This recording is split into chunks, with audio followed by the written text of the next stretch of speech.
Tim's from the Innovative Learning team and Mike's from marketing. Tim's our case writer for the school. So if you are teaching in the school and you'd like a case written and you like what you're about to hear, do contact him. And there'll be no blockage or supply chain issues because we've cloned him. So downstairs there's multiple versions of Tim. He looks a bit transparent. I thought he was the real. He's not the original. He just expands. Yes.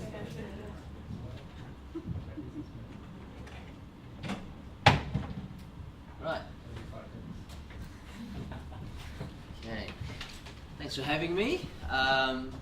This is a joint thing between Tim, Jaffray, and myself. For those of you in the academic staff that don't know Tim, he's an extremely good resource, and I've fully exploited him for my own gain. And so, no, I highly recommend working with him. It's been really good working with Tim. So this is about authentic learning with business cases and bringing real life into the classroom. I just had a great presentation from David about simulations, and I like that continuum you have going from theory in the lecture all the way through to internships.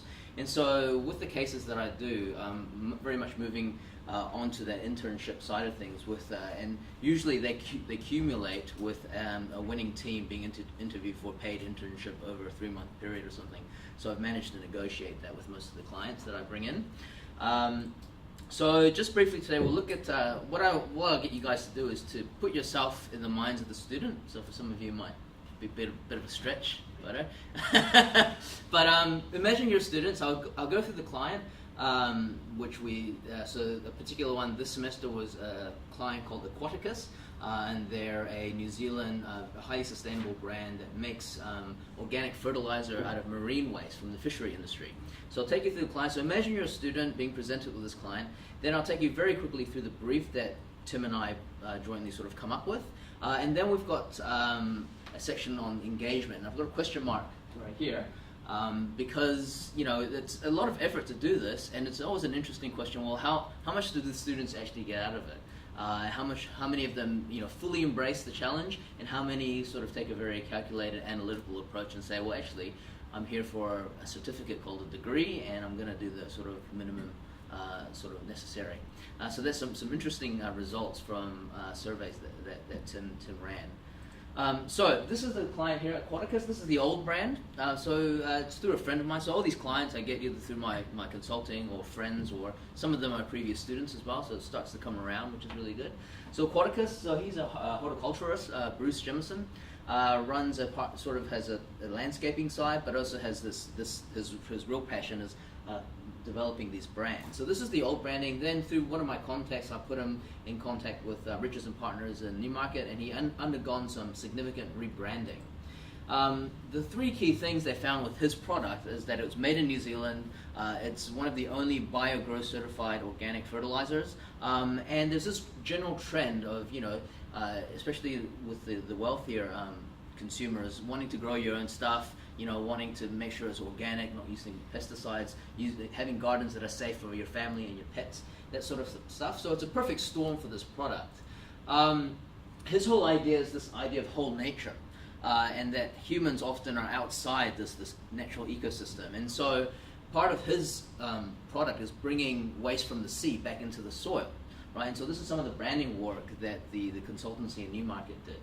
And so in the end, the rebranding revolves around this Aquaticus cycle. So the brand is about the cycle, putting humans back into the natural ecosystem, using their waste from fisheries.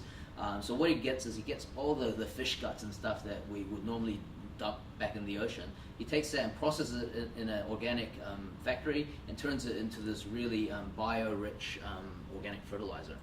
He's got a series of products. So this is all the new stuff: the soil conditioner through to organic insect control, plant protectors made out of fish oil, and obviously garden booster made out of fish, essentially fish guts and beneficial probiotics, trichoderm and other fungi that are really good for the soil.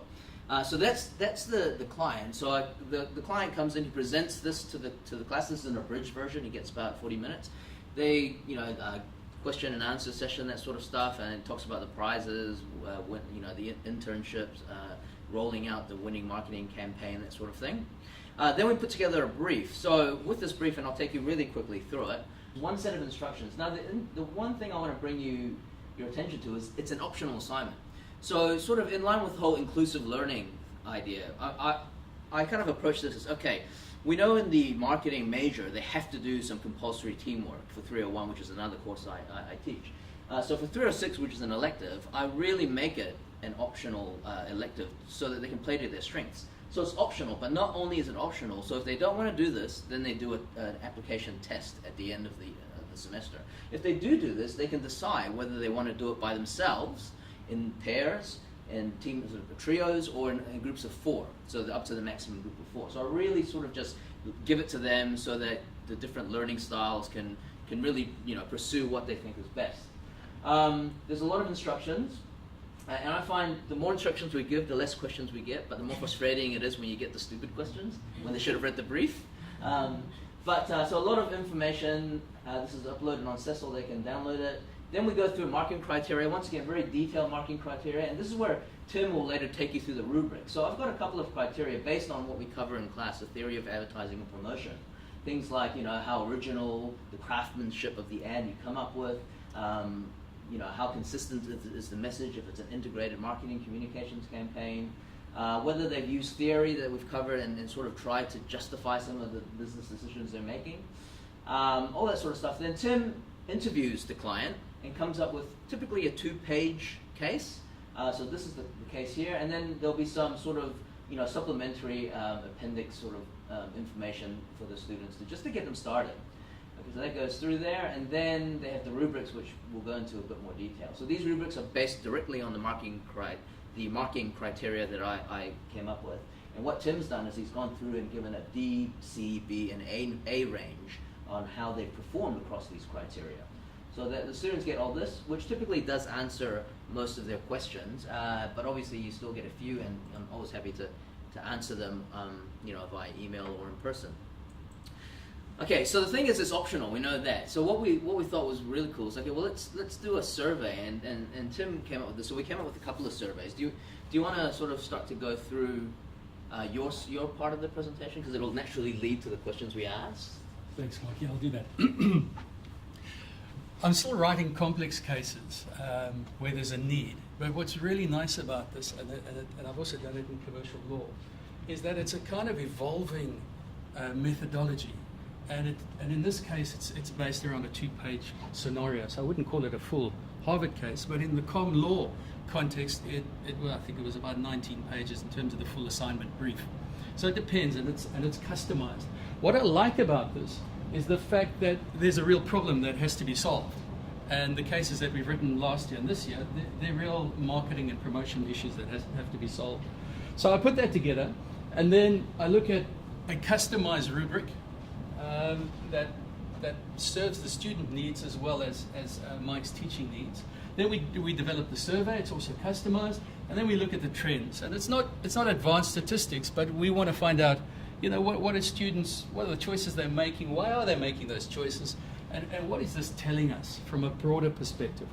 What I really like is I haven't had a detailed conversation with Susan, but a lot of the trends in this particular course tie back to the conversation we had this morning, which is really, really interesting as to what the next steps are for this development and how much more work I can do on it. So here are the examples. The very first one I read in 2013 was a fictional case, so it doesn't tie up with the criteria we've set.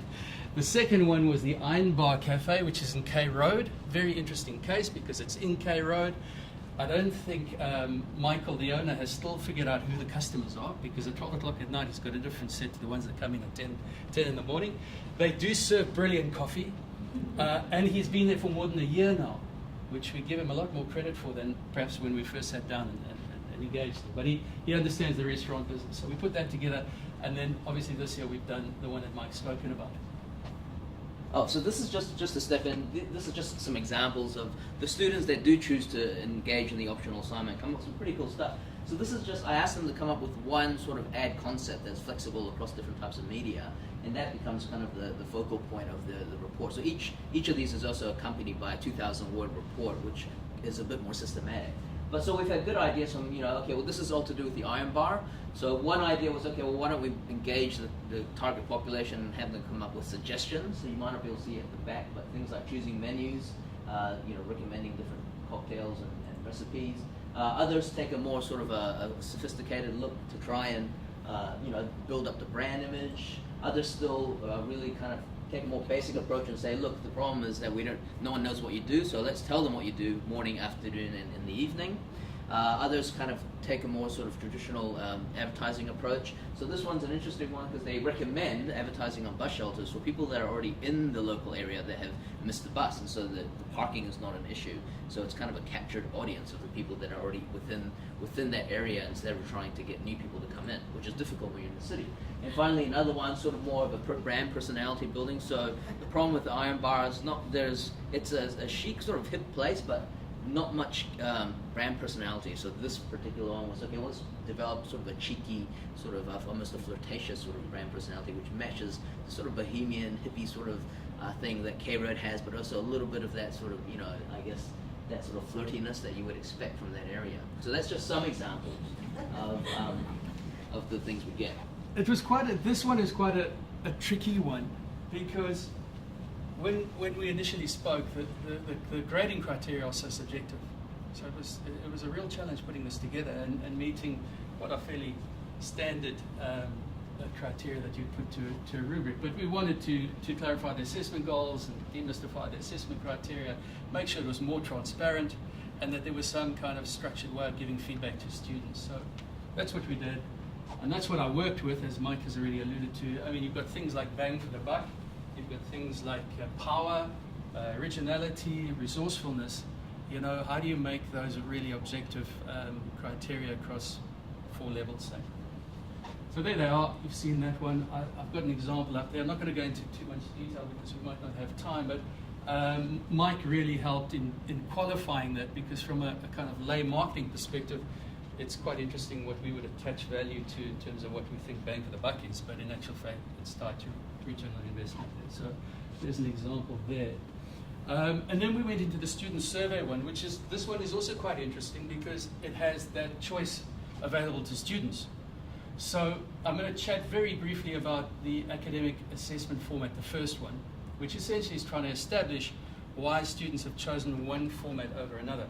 And there's a trend there that Mike might want to talk a little bit more detail around. And then the standard ones that I normally give out are a pre-assignment survey and a post-assignment survey. And essentially what I'm doing there with the pre one is to find out why they've chosen that particular format, what their learning expectations are, what they want to get from it, and that's a very short one page. The post-assignment survey deals with a little bit more detail. Did they work well with the case? Did the case work? Did the assignment brief work? Did the rubric work? Did it help them plan and prepare their assignment structure?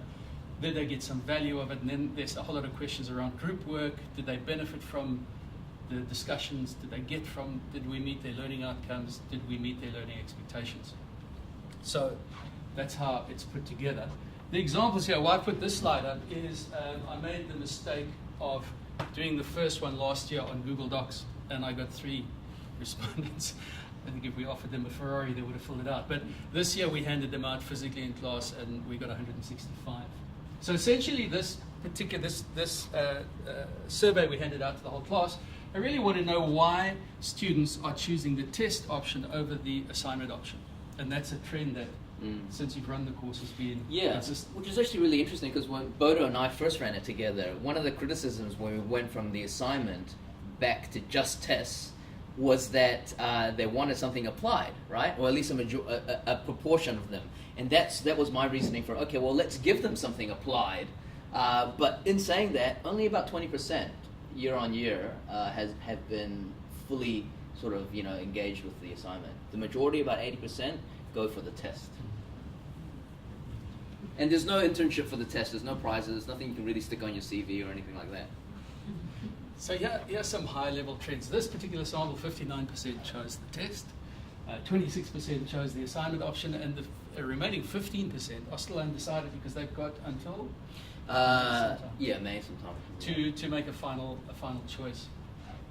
what's interesting, and they're not startling results or wow, this is really, really, mind-blowing stuff. But there's some interesting contradictions here, and there's some interesting trends that tie back to what we discussed in Susan's session this morning. At a very high level, students, whether they choose a test or assignment, are making the same kind of broad trade-offs.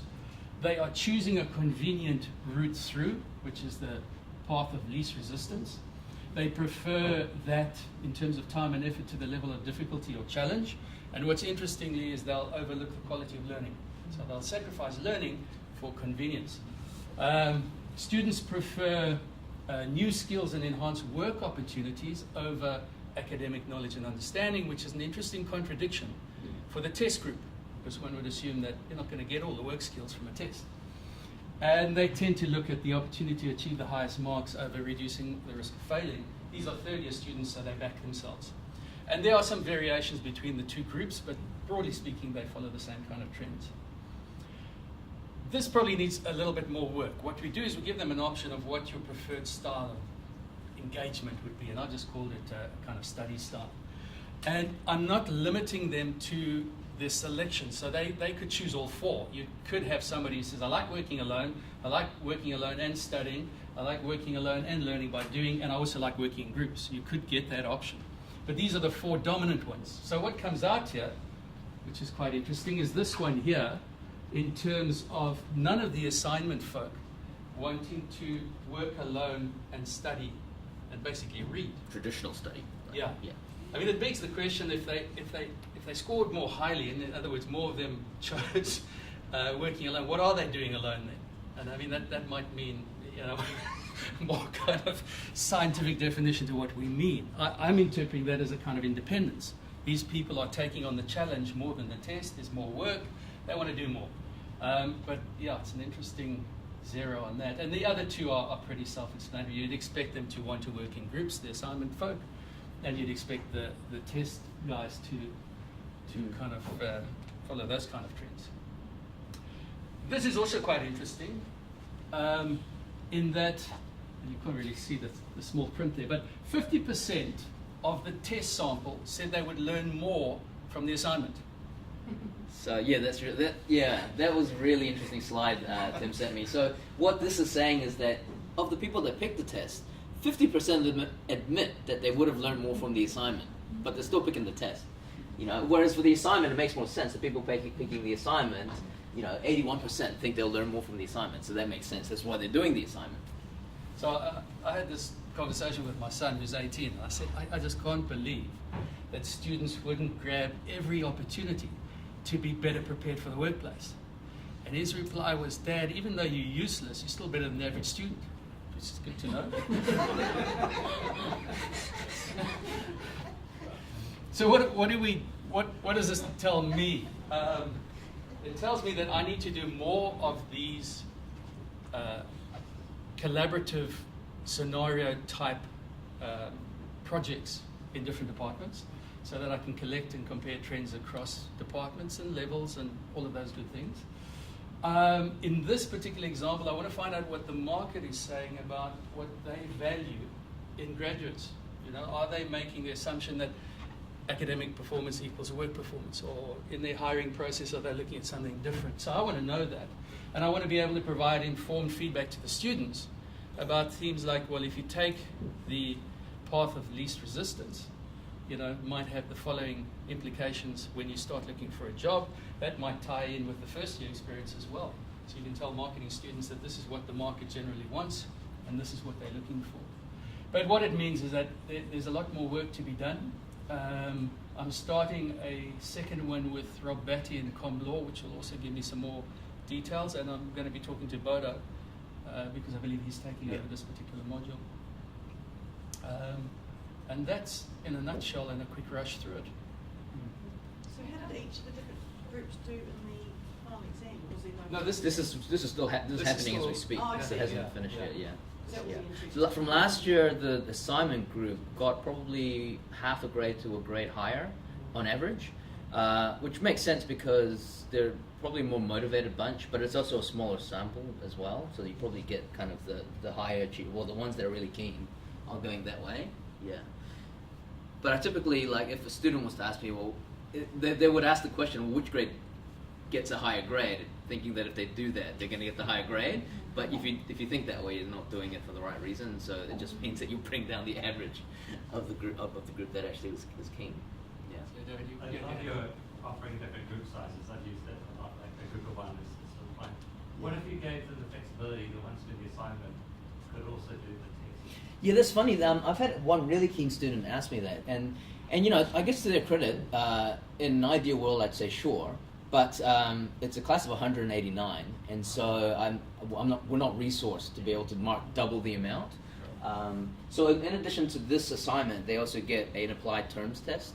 They get weekly tests as well that are multi-choice, and that's all run by a GTA. So they get a lot of assessment already, and so yeah, I'm not keen to give them that option, even though it would be ideal. Yeah. Yes. Two questions. First, can you just talk through the logistics of the internship given these 3 years? Yep. And then second, so I mean, this live case is marvelous, but of course it's a huge lot more work than just using a canned case. Yeah. Can you talk through a little bit the trade-offs you think through? Yeah. Okay. So with the internship, the way it works is at the end of the semester, when I get the reports in, I will go through with the client to basically rank them from best to worst, and that's part of the grading process that I do as well. So try and involve the client where practical, and then I pretty much get them to. I'll contact the top whatever number of teams or individuals, and they'll set up an appointment, an interview, and then he'll pick 1 or 2 interns and go from there. And they'll typically work. The typical tasks on the internship is to conglomerate the information that other students have done to come up with the best campaign, or to roll out execution sort of stuff. So you know, real work. So that's how it works. I mean, some of the students might also be job hunting. So you know, then it's up to the student which opportunity they take, obviously. So does that answer that part of the question? And the second. Sort of a second semester that they're don't do Well, yeah, I mean that's a good point because this finishes in this semester. So yeah, it's the brief is actually aiming for a Labour weekend launch. So because it's a gardening product, so spring. So that's kind of the internship will probably run part time through that time, and then it'll probably run into full time as semester ends. And then with the trade off between a live case versus a canned case. Yeah, I mean it does take a lot of time, and I'm privileged to know enough people in an industry that are keen to be involved with the university. I mean, being part of the business school is also a bit of a leverage point as well, because they want to engage with us. So getting the interest is not that difficult, but then it's obviously the time. I mean, it takes you. These are very quick to do. I mean, a 2 pages are really, really quick. So within a week we've got it. Yeah. And you're at the presentation that the client gives Yes, as well, so yes. he's got the background. I've got the background because I know the client, so I've sort of vetted the project to see if it's suitable for students already. So we're pretty familiar with everything. It's just getting it down on paper, I guess, is the thing that takes a bit of time on. And then for me to put with the brief, I just basically slot his case into the existing brief because the front and back end stay the same. The instructions stay the same, and the marking stays the same. the students get the rubrics as well as part Yeah. of that. The other important thing we haven't mentioned is that in this particular example, the prize for the winning group is not a Cadbury's box of chocolates. It's an internship with Richard's Partners, which is huge. If you're really keen on marketing, I mean, it's a kind of no-brainer. There's also the win from the live cases of enhancing the university-community relationship. Yeah, exactly, Showing absolutely. our relevance Yes. out Yeah. there, not Yes. just the Yes. clients. Any other questions? Thank you. Oh, before I close, obviously, if there are any lecturers and academics who I'm keen to do more of these and collect more information and refine the survey questions and collect more data, and obviously engage the outside world as well. Thank you.